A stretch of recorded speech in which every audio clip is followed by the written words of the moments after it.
네, 안녕하십니까. 이렇게 공부를 하시기 위해서 도와주신 점 정말 존경스럽고 감탄스럽습니다. 우리 한석훈 교수님은 부장검사를 하셨어요. 그래서 검찰 조직에 대해서 아주 상당히 잘 알고 계시고 실제로 또 수사, 기소 엄청나게 많이 해보셨기 때문에 오늘 발표가 상당히 정확하고 또 좋은 내용이 아니었던가 생각되고요. 또 이제 이분은 비즈니스 범죄와 기업법이라는 책을 썼습니다. 그래서 요즘 그 비즈니스 범죄 해가지고 상당히 기업인들 배임죄, 횡령죄 기소해가지고 처벌하고, 이거 우리나라에서 그저께 신문에도 나왔습니다만은 CEO를 처벌하는 법률이 2205개가 있다라고 하지 않습니까? 정말 우리나라에서 기업하기가 너무 어려운 것 같습니다. 대표적으로 10개의 법률을 조사했더니 형사처벌을 하는 법규가 358개가 있고, 그 중에 CEO를 처벌하는 법규가 315개가 있답니다. 이제 대표적인 법률을 하면 산업발전보건법, 산업안전보건법이라든지 화학물질관리법이라든지 또 화학물질평가법이라든지 또 주로 이제 근로기준법. 제가 알고 있는 그 공기업의 기관장이 그저께 저랑 같이 정의를 모는데 자기가 벌써 고발당해가지고 몇 건의 수사를 받고 있다 그러더라고요. 그 왜 그러냐고, 아니 당신이 그 수사받을 일이 뭐가 있다 그랬더니 근로자들이 근로기준법 위반이다 해가지고 당한 고발을 하고 그랬답니다. 그래서 공공기관이든 일반 기업이든 무슨 기관장 할 거는 참 아니지 않느냐. 요즘 인사가 대표이사 하지 마십시오라고 하는데 아주 중요한 인사라고 하는데 지금 그런 실정입니다. 그래서 그 한 교수님의 발표에 대해서 전적으로 동의를 하고요.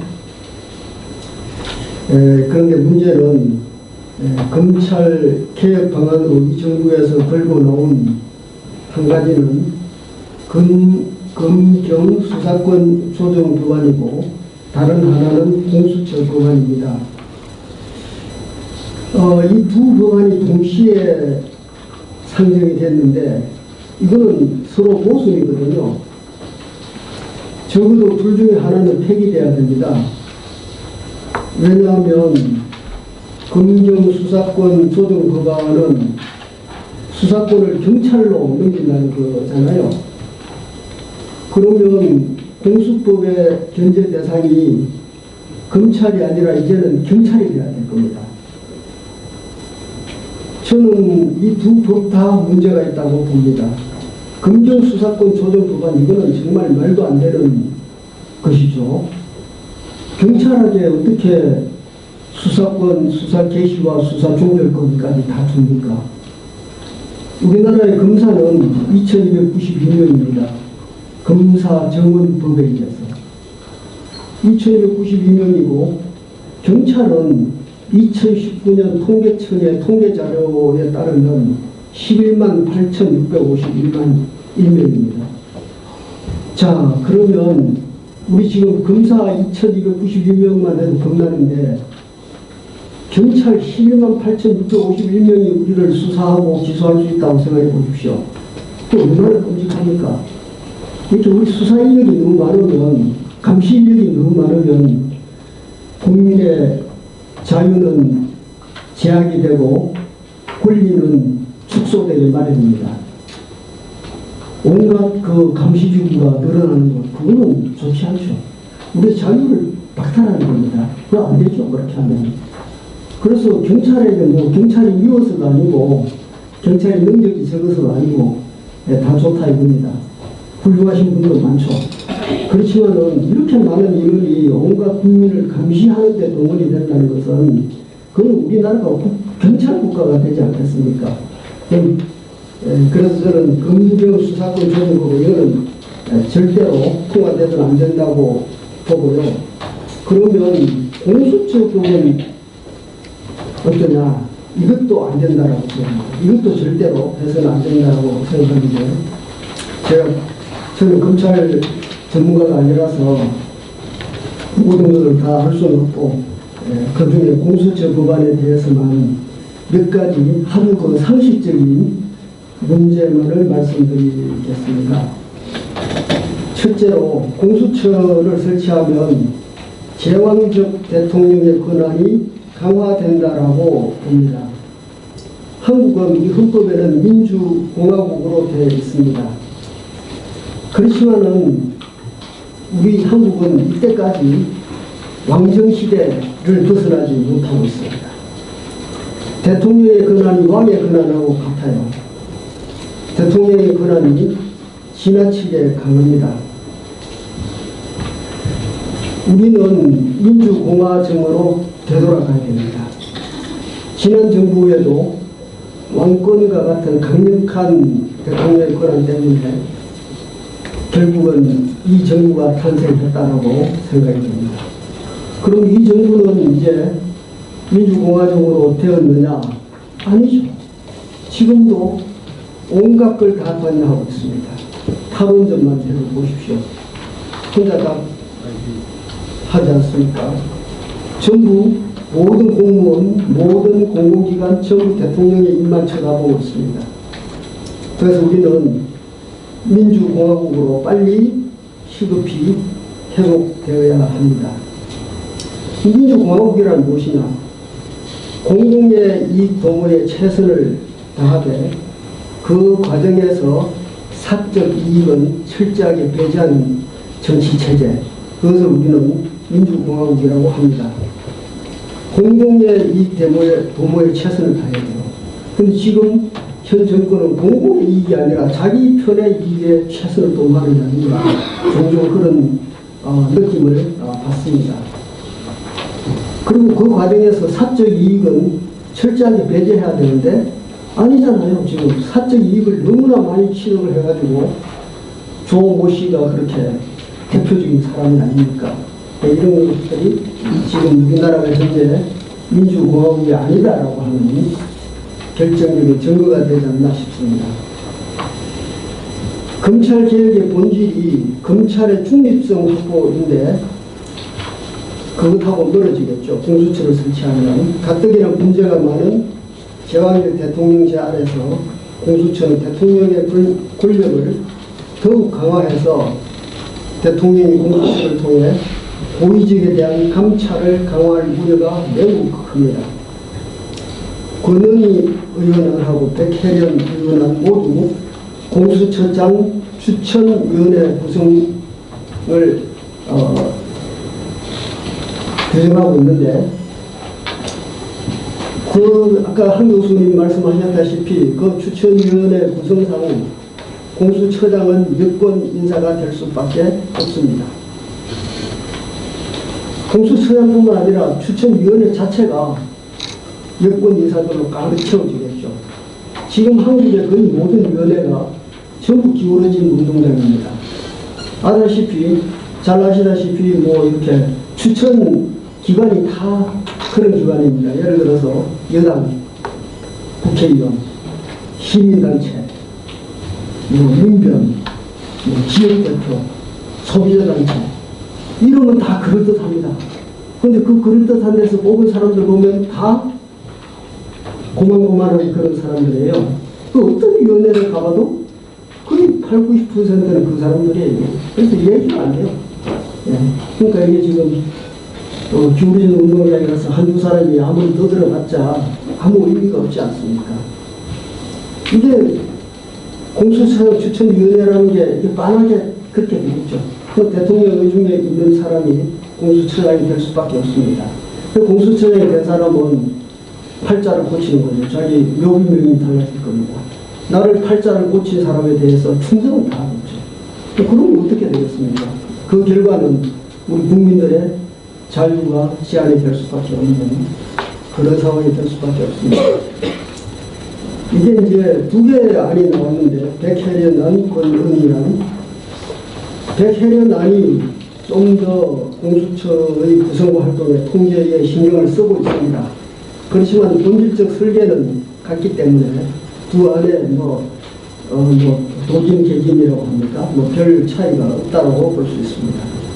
그런데 의원안은 특히 국회 보좌관들이 만들기 때문에 정밀성이 떨어집니다. 좀 우리 정부에서 만든 안은 그래도 정부 만든 사람들이 사무관들이 만들기 때문에 사무관들이 그래도 좀 고시라도 합격했기 때문에 외국 체제라도 보고 외국 법률라도 보는데, 이 지금 국회 보좌관은 사무관 시험 친 것도 아니지만 그렇다고 해서 무시하는 건 아니지만 어떻든 그 법안이 구멍이 굉장히 많습니다. 정밀성이 많이 떨어집니다. 그러면 이걸 보완하는 방법은 뭐냐? 공청회 토론회, 상임위, 본회의 등에서 공론화를 하고 그 과정에서 여야 간의 협의와 대화, 타협, 토론이 필수적입니다. 그런데 이번에 느닷없이 패스트트랙에 태워가지고 토론 과정이 완전히 생략되고 여당과 야당 일절 타협도 없이 일방적으로 12월 3일 국회에 상정된다라고 하고 있습니다. 이것은 결코 민주적 입법 절차라고 할 수 없겠죠. 동시에 졸속 입법이고 졸속 처리라고 할 수밖에 없습니다. 이 귀중한, 이 소중한, 이 굉장히 중요한 법률을 이런 식으로 해서는 절대 안 되겠죠. 그리고 공수처는 수사권과 기소권을 동시에 행사하도록 되어 있습니다.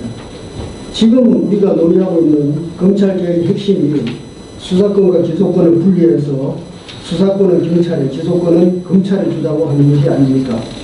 그런데 수사권과 기소권, 공수처가 다 가지는 것은 수사권과 기소권 분리해야 된다고 이때까지 그 많은 사람들이 우기던 그것을 뒤집는 것이잖아요. 도대체 일관성이 없는 거죠. 이럴 때는 이렇게, 저럴 때는 저렇게. 자기들 편한 대로 다 하겠다는 거 아니에요. 나아가서 정보 요구권까지 가지는 것으로 되어 있습니다. 그러면 이게 정말 그 무소불위의 감찰기관이 아닙니까? 정보 요구권이 왜 중요하냐? 정보 요구권이 없으면 전부 압수수색 영장을 받아야 돼요, 판사들. 그런데 정보 요구권이 있으면 우리가 권리가 있으니까 압수수색 영장이 필요 없다라고 하게 되는 거죠. 굉장히 중요한 거 아닙니까? 압수수색 영장이 필요하다고 하면 판사가 한번 그래도 이게 정당하냐라고 해서 한번 판사도 같은 사람들일 수도 있지만 어떻든 한 번의 절차를 거쳐야 되는데, 그렇게 필요 없이 그냥 바로 우리가 정부 요구권이 있으니까 발라 이렇게 하면 줄 수밖에 없는 그런 상황입니다. 그리고 특히 문제는 판사와 검사에 대해서는 직접 수사와 기소를 하고 나머지 공무원에 대해서는 수사만 해서 검찰로 송치한답니다. 이것도 너무 이상하잖아요. 일부 직군에 대해서는 수사와 기소 다 하고 일부 직군에 대해서는 수사만 할 수 있다. 이게 무슨 경우입니까? 아니, 할 수 있으면 다 해야지. 누구에 대해서는 수사와 기소하고 누구에 대해서는 수사만 한다? 이게 조금 이상한 그런 시스템이라고 할 수 있고, 그리고 만약에 수사만 한 경우에 검찰에 기소 의견을 보냈지만 검찰이 기소하지 않으면 그러면 공수처가 법원에 재정신청권을 준다고 하고 있습니다. 그런데 재정신청권이라는 것은 피해자의 권리이지 수사기관의 권리가 아닙니다. 이거는 용어상의 혼란이 있는 것이죠. 재정신청권이 이거 가장 기본적인 내용인데 이거를 또 피해자가 아닌 수사기관이 준다 이렇게 얘기하니까 이 도대체 무슨 말인지 알 수가 없는, 그러니까 굉장히 구멍이 많은 법안이라고 할 수 있습니다. 다음으로 이제 수사 대상을 보겠습니다. 수사 대상은 고위공직자와 가족입니다. 이 중에 이제 판사 3,000명, 검사 2,300여 명, 이렇게 정무직 공무원, 대통령 비서실, 사무부사의 공무원, 장성급 장교 이들에게만 공수처의 수사를 받는다라고 하게 됩니다. 그리고 일반 국민은 검찰, 경찰의 수사를 받습니다. 그러면 공수처 수사를 받는 사람은 그 자체가 특권이에요. 예. 이 특권층이 되는 거죠. 아, 이분, 이제 이렇게 이 위치에 들어가는 사람은, 나는 이제 공수처 수사를 받는 특권이야. 이렇게 되지 않겠습니까? 귀족이 되는 겁니다. 이게 이 민주사회에서 이게 가능한 일입니까? 이런 게 사람을 편을 가르고, 예? 나는 뭐 수사받아도 좋으니나 특권층이 되고 싶다. 그럴 수도 있지 않겠습니까? 한국처럼 이렇게 검사와 판사만을 따로 수사하는 기구는 어느 나라에도 없죠. 어느 민주국가에서 검사와 판사는 다른 기관의 수사를 받고, 일반 국민은 그건 뭡니까? 일반 국민은 뭐 아무것도 아니니까 그냥 경찰, 검찰 수사를 받아라. 이런 게 어디 있어요? 물론 고위공직자가 범죄를 저지르면 일반 국민보다 가중처벌을 받는 예는 뭐 흔히 있습니다. 싱가포르가 특히 그렇죠. 싱가포르는 공무원 월급이 어마어마하게 많습니다. 싱가포르 총리는 한 10억 원, 1년에 월급이 10억 원 이렇게 되고, 일반 공무원도 5억 원, 6억 원 이렇게 대부분 그렇게 되기 때문에 그 대신 뇌물을 못 받죠. 뇌물 받았다가 걸리면 탈탈 털어서 외국으로 추방됩니다. 그러니까 결코 공무원들이 부정을 저지르지 않죠. 그러니까 처벌이 수위가 굉장히 높다는 거죠. 그렇다고 수사만은 별도 기관에서 별도 절차에 따라 받는 것은 아닙니다. 이렇게 하게 되면 헌법상 평등권에 위반이 되겠습니다. 지금 현재 군인에 대해서도 이건 군형법에 따라서 해야 되는데, 이걸 민간이 수사하는 것, 이것도 군형법, 군사법의 설치 취지와 맞지 않습니다. 그래서 얼마 전에 박모 대장이 민간 수사를 받았어요. 그것도 이게 굉장히 잘못된 거죠. 문제는 공수처는 전형적인 부패 문제인 뇌물수수, 알선수재, 정치자금 외에도 직무유기, 직권남용도 수사하도록 되어 있습니다. 자, 직무유기, 직권남용, 이건 정말 너무 애매모호한 법률이거든요. 그래서 판사가 심리의 필요성, 여러 사정에 따라서 재판을 좀 지연시켰어요. 그랬더니 이것을 지금 직무유기와 직권남용이라고 지금 조사받고 있지 않습니까? 양승태 전 대법원장. 이런 식이면 검사와 판사도 언제든지 직권남용죄와 직무유기죄로 고발당할 수 있습니다. 그리고 관할 사건의 범위는 엄청나게 많죠. 지금 이게 3,000명, 2,300명하고 대통령 비서실 다 넣으면, 그런데 이 수사관의 수는 검사의 수는 25명 이내로 딱 못 박혀 있고, 수사관의 수도 30인 이내, 이거는 백혈연남, 또 40인의 권한의 양으로 규정하면서 검찰이나 경찰에서 파견받은 수사관은 직문에 포함시킨다 이렇게 됐어요. 그러면 이거 더 이상 넘을 수가 없는 거예요. 이게 맥시멈입니다. 이걸 가지고 어떻게 수사를 하겠다는 겁니까? 지금 버닝썬 사건 수사 인력은 152명이었고, 양승태 대법원장 사건에서는 100명이 넘었고, 이번에 조국희 사건에서는 250명을 넘었다고 하지 않습니까? 그럼 이 규모 가지고 무슨 수사를 하겠다는 건지, 신용만 하겠다는 건지 뭔지 알 수 없는 거죠. 헌법에 근거가 없습니다. 우리 헌법에는 수사와 기소의 총책임자로서 검찰총장만 규정하고 있습니다. 그래서 검찰청을 법무부의 외청으로 독립시켜서 수사권과 기소권 등 사법권을 부여하고 있습니다. 그러나 공수처는 입법부에도 속하지 않고 행정부에도 속하지 않고 대통령 직속입니다. 이거는 검찰 위의 조직이기 때문에 옥상옥이라고 할 수 있고 사법과인, 검찰 과인이 될 수밖에 없습니다. 그러면서 검찰총장의 수사권을 또 제한합니다. 공수처가 가져가는 사건은 검찰에서 손을 댈 수가 없죠. 이건 완전히 헌법 파괴입니다. 견제와 균형의 원리라는 상권분리 원칙에 반합니다. 지금 현재 특별감찰관 제도도 있습니다. 이것만 해도 충분하지 않겠습니까? 대규모 예산을 투입하는 감찰 또는 사찰 기관을 또 만들어야 합니까? 이 또 공수처의 권한 남용과 전액에 대해서는 견제할 기구가 전혀 없습니다. 물론 뭐 국회가 있겠죠. 국회에서 뭐 청문회하고 했지만은 그거 해봤자 맨날 별 볼 일 없지 않습니까? 국회에서 뭐 맨날 청문회하고 뭐 큰 소리만 쳐봤지. 또 국회의원들도 뭐 언론에 자기 얼굴 비치는 데는 신경 쓰지 뭐 결말에는 신경 쓰지도 않지 않습니까? 결론을 말씀드리겠습니다. 검찰, 경찰, 감사원 등 감찰 기관이 많아지면 국민의 자유는 제한이 됩니다. 그 결과 국민의 권리도 침해가 됩니다. 개인의 자유를 지키기 위한 기관이 많아지면 개인의 자유를 심각하게 침해하게 되는 필연적입니다. 역설이죠. 개인의 자유를 지키겠다고 기관을 많이 만들면 역설적으로 개인의 자유를 더 침해됩니다.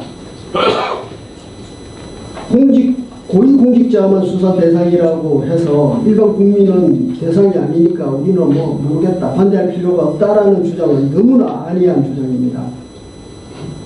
이렇게 되면 우리의 자유를 지켜줄 고위공직자들이 양심과 소신, 법률에 따라 판단하지 못하고 정권의 신여가 될 우려가 커지면서 그러면 우리 국민이 보호를 받지 못하는 결과가 되기 때문입니다. 공수처법은 희대의 악법이 되고 말 것입니다. 현재 존재하는 각 기관이 정권으로부터 독립해서 각자의 맡은 헌법상의 책무를 다한다면 그것으로 충분할 것입니다. 공수처가 설치된다면 미국, 홍콩, 싱가포르, 호주처럼 정치적으로 완전한 독립성을 가진 기관이 되어야 합니다. 그래서 아까 한 교수 말씀하신 것처럼 검찰의 정치적 독립성이 우선이고 청와대 민정수석의 검사장 인사, 검찰총장의 관여 이런 것들이 먼저 없어져야 이게 바로 우리 수사권 독립, 검찰의 독립, 이것으로 생각합니다.